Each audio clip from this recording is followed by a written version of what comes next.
అల్లూరి సీతారామరాజు జిల్లా కొయ్యూరు మండలం గిరిజన సంక్షేమ గురుకుల పాఠశాలలో చదువుతున్న వంతల మనోజ్ 10వ తరగతి వారం రోజులుగా అదృశ్యం. జిల్లా అధికారులకు ఫిర్యాదు చేసిన తల్లిదండ్రులు.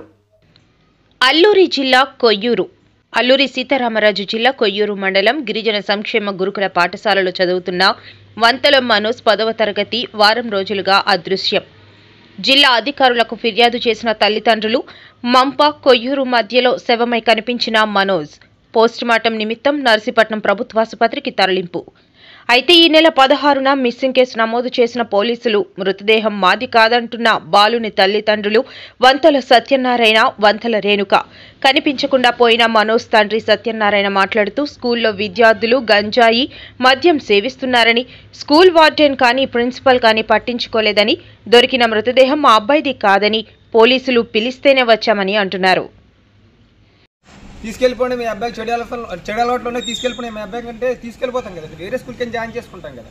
మాకు ప్రిన్సిపల్ మాట ఇచ్చారండి, మీకు 2 నెలలే కదా ఎగ్జామ్స్ ఉన్నాయి, నేను తీసుకెళ్ళిపోతాం స్వామి అన్నాను. నేను మాల్లో ఉన్నానండి. ఇప్పుడు తీసుకెళ్ళిపోతాం స్వామి అంటే లేదు స్వామి 2 నెలలే కదా, నా కన్న కొడుకులో చూసుకుంటాను, అది బాధ్యత అంటే మరి మా స్వామికి వ్యసనాలు ఉన్నాయంటున్నారు కదా స్వామి, ఒక కన్నేసి ఉంచండి స్వామి అని ప్రిన్సిపల్ స్వామికి పక్కన ఇంకో స్టూడెంట్ ఉన్నాడు, ఆ స్టూడెంట్కి మరీ చెప్పి వచ్చాం. ఆ స్వామి చెప్పడం వల్లే వెంటనే మేము రిటర్న్ ఇచ్చాం స్వామి.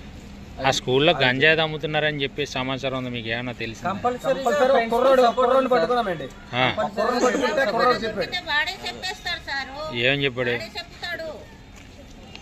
ఏం చెప్పాడు బాబా ఆ కుర్రోడు? ఏం చెప్పాడు? ఆ అబ్బాయిని పట్టుకున్నామండి. అది మేము ఇన్ఫర్మేషన్ ఇవ్వక పట్టుకుని ఆ అబ్బాయిని పిలిచాడు. ప్రిన్సిపల్ కూడా వచ్చారు, అందరూ వచ్చారు. ప్రిన్సిపల్ గారు తీసుకెళ్ళి స్కూల్లో అడిగారు. ఆ అబ్బాయి పేరు చరణ్, వాళ్ళ అమ్మగారు హోంగార్డ్ అట. ఆ అబ్బాయిని తీసుకొచ్చి పోలీసులు ఎంక్వైరీ చేశారు, ఏ ఇన్ఫర్మేషన్ లేదన్నట్టు. తర్వాత ఆ అబ్బాయిని బయట తీసుకొచ్చి మేము పర్సనల్గా ఎంక్వైరీ చేసాం. ఎంక్వైరీ చేస్తే వాళ్ళ గ్రూప్ ఉంటారు, వాళ్ళ దగ్గర గ్రూపుల దగ్గర తీసుకెళ్ళాడట.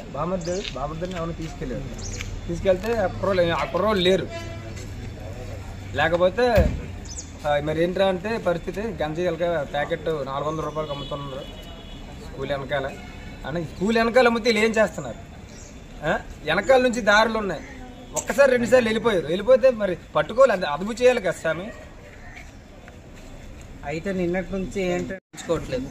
నిన్న డెడ్ బాడీ దొరికితే ఇప్పుడు దాకా ప్రిన్సిపల్ కానీ, వార్డెన్ కానీ, స్టాఫ్ కానీ ఎవరు కూడా రావట్లేదు. ఎందుకు రావట్లేదంటే పదే చెప్పే సమాధానం ఏంటంటే ఎస్ఐ గారే రావద్దు అంటున్నారు. ఇప్పుడు కూడా 5 నిమిషాలు అవుతుంది, నేను ఫోన్ చేసిన ఎస్ఐ గారే రావద్దు అంటున్నారు. ఎందుకు అలా చెప్తున్నారో మాకు తెలియదు. కానిస్టేబుల్ గారిని అడిగితే లా అండ్ ప్రాబ్లం, మేము కొట్టేస్తామా? ప్రిన్సిపల్ గారిని ఏమైనా కొట్టేస్తామా? ఇక్కడ సమాధానం చెప్పాలి కదా. స్కూల్ చనిపోయి ఉన్నాడు కదా. బాబు ఎవరు బాబు అనుకుంటున్నారు? మా బాబు అయితే కాదు.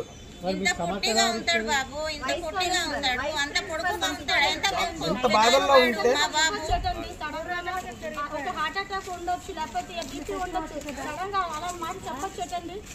ఎస్ఐ గారు ఇష్టానికి పిల్లలు చూశారు, కన్ఫర్మ్ చేసేసారు. మేము కూడా చూసాం, కన్ఫర్మ్ చేసేసారు. ఎస్ఐ గారే కన్ఫర్మ్ చేసేసుకొని ఆ బాడీ మనోజ్ది అనేసి అలా ఎలా చేసేస్తారు సార్?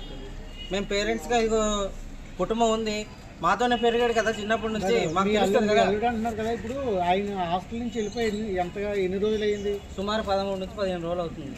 ఇప్పుడు ఇంతవరకు మునుగుద్ది. 10 రోజుల నుంచి బాడీ అక్కడే ఉందంట. మరి ఇవన్నీ లొకేషన్స్ అన్ని చూపించి మరి చెక్ చేసా అన్నారు. ఆ ఫోన్ ఉందా బాబు గారు? అవన్నీ అదే చెప్తున్నాను కదా సార్. బాడీ అయితే మాది కాదని ఇందాకే చెప్పాను. లొకేషన్ కూడా ఉంది. పాస్వర్డ్ మార్చుకున్నాడు, ఫేస్బుక్ పాస్వర్డ్ అబ్బాయి 21వ తారీఖు 2024 ఈ నెలలో మార్చుకున్నాడు. అది కూడా ఎస్ఐ గారు చెప్పడం జరిగింది. కుటాకుటిగా నిన్న ఉదయం ఫోన్ చేసి 7:30కి బాబు మిస్ అయినప్పుడు బాబు గారు ఫోన్ ఉందా? లేదు. లాగిన్ అయితే ట్రేస్ అవుతుంది కదండి. అవును, వేరే వాళ్ళ మొబైల్ నుంచి ఎలా లాగిన్ అయ్యారంటే అదంతా స్కూల్ యాజమాన్యం వల్ల అలా పిల్లలంతా పాడైపోయి సెల్లులు ఎక్కడి నుంచి వస్తున్నాయో తెలియదు. సెల్ ఫోన్ తేడానికి లేదు కదా హాస్టల్స్కి? లేదు కానీ ఇప్పటికీ వాడుతున్నారు. అందుకని మీకు లైవ్ ప్రూఫ్ ఇస్తాను అంటున్నాను. నా దగ్గర ఉంది. ఇప్పటికే ఆన్లైన్లో ఉన్నారు పిల్లలు, స్ట్రెంత్ ఉంది. ఇప్పటికే ఆన్లైన్లో ఉన్నారు, నా దగ్గర ప్రూఫ్ ఉంది. ఎస్ఐ గారు వచ్చినా ఎవరు వచ్చినా నేను చూపిస్తాను. స్కూల్లో బీర్ సీసాలు కూడా తెచ్చుకుంటున్నాను. నేను ఎస్ఐ గారు చెప్పాను. నిన్న 3 కానిస్టేబుల్ పంపించాను అన్నారు, మరి పంపించారో లేదో తెలియదు. దర్యాప్తు చేశానన్నారు, చేశారో లేదో తెలియదు.